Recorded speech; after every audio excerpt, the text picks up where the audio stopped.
Hey everyone, welcome back to She Burbs Podcast. I am your host, Brooke Wright.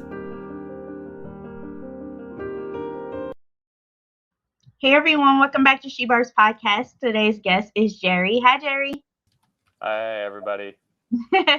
So Jerry is a pharmacist and he's a leadership coach. So can you tell our listeners when you first realized you wanted to be a coach? Yeah. I think, there was some semblance of an idea when I helped with my first leadership seminar through a pharmacy nonprofit. Some of my friends were, and I really enjoyed helping develop people in that sense. And then it wasn't until my previous job went under 4 years ago when, it was basically taking down my insurance companies, and there's all this drama with insurance companies and doctor scripts and things like that. And I just said, I'm kind of tired of seeing the same old cycle, but I love teaching those leadership workshops, and I know how alive I feel helping people really discover, the potential to become effective leaders. So what if I made a career out of that? And so I was still scared of failure and rejection, right? So I still, it felt like more of a hobby. Occasionally some friends would be kind enough to hire me. And it took a pandemic for me to finally say, hey, what am I waiting for? How much longer can I put this off? So a year ago in October, put the money down to start up the LLC. So here we go.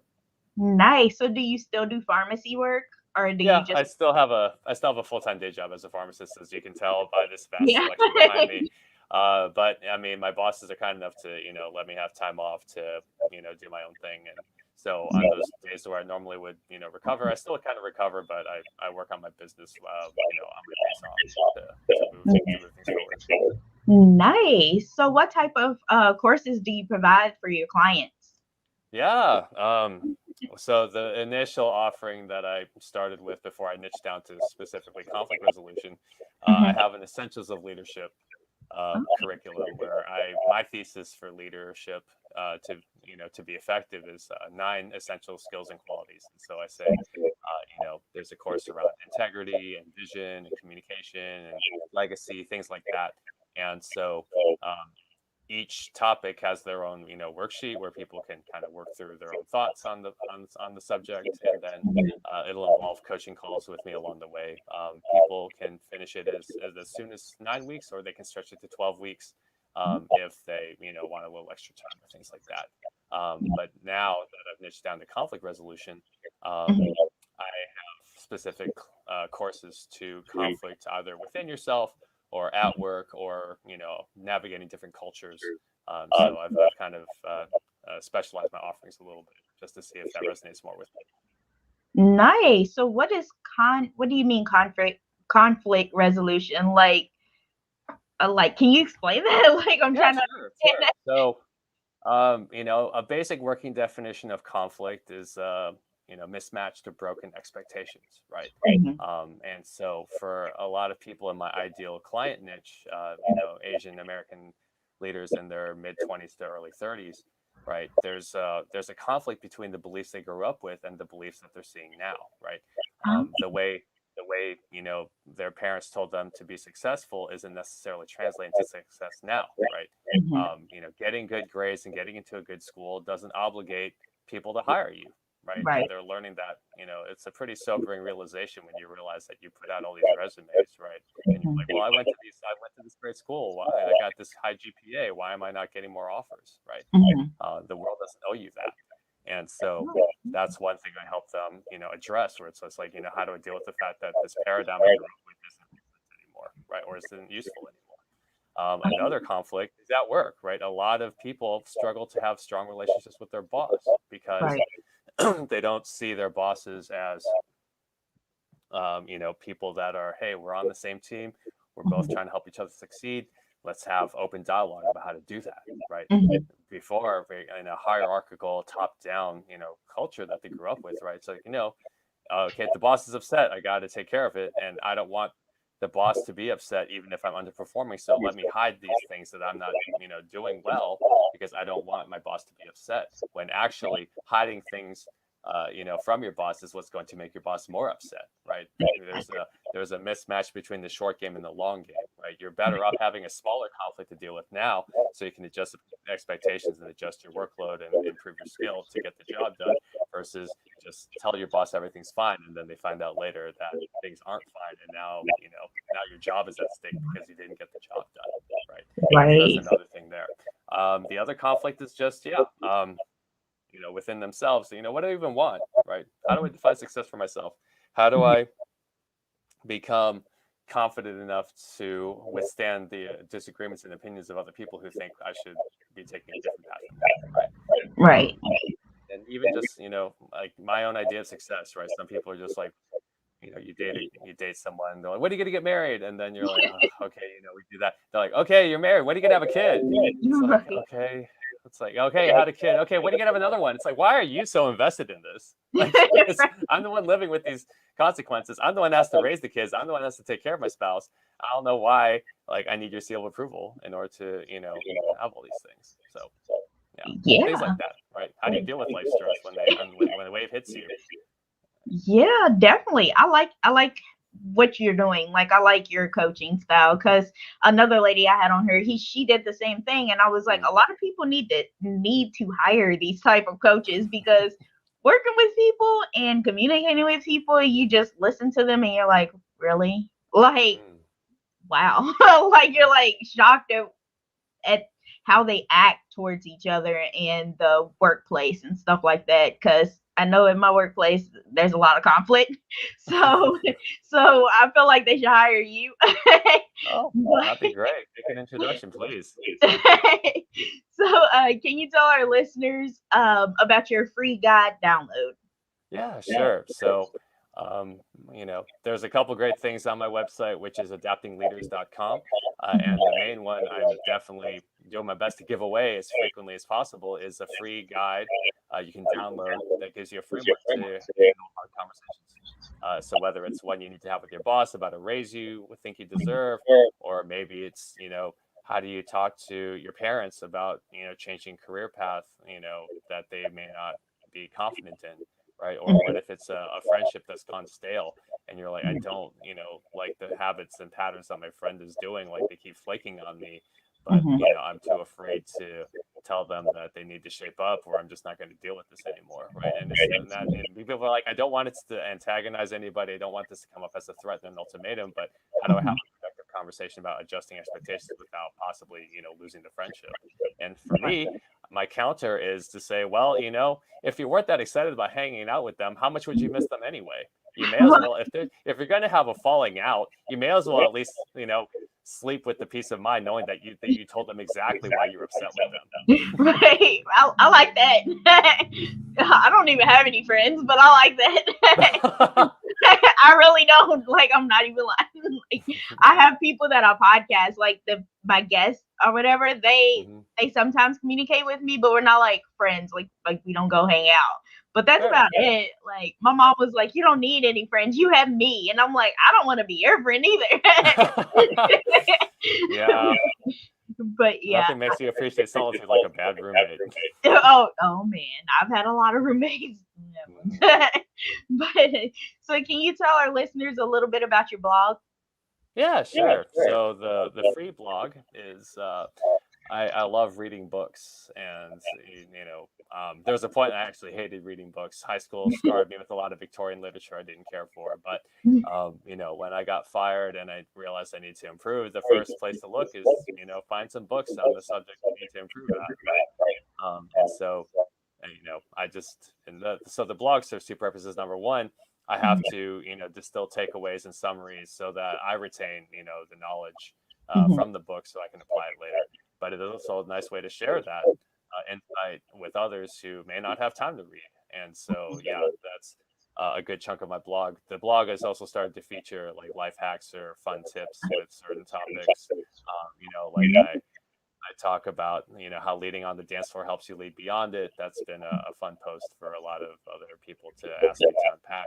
And then otherwise, I'm about to release a post on, how to deal with someone who's avoiding you, when you're trying to like resolve this conflict, but they act like a moving target, and you're usually like, I can't track you down because you're avoiding me. So things like that. But yeah, that's the blog. Wow, that's cool. I'm gonna check out your blog more often then because Please do.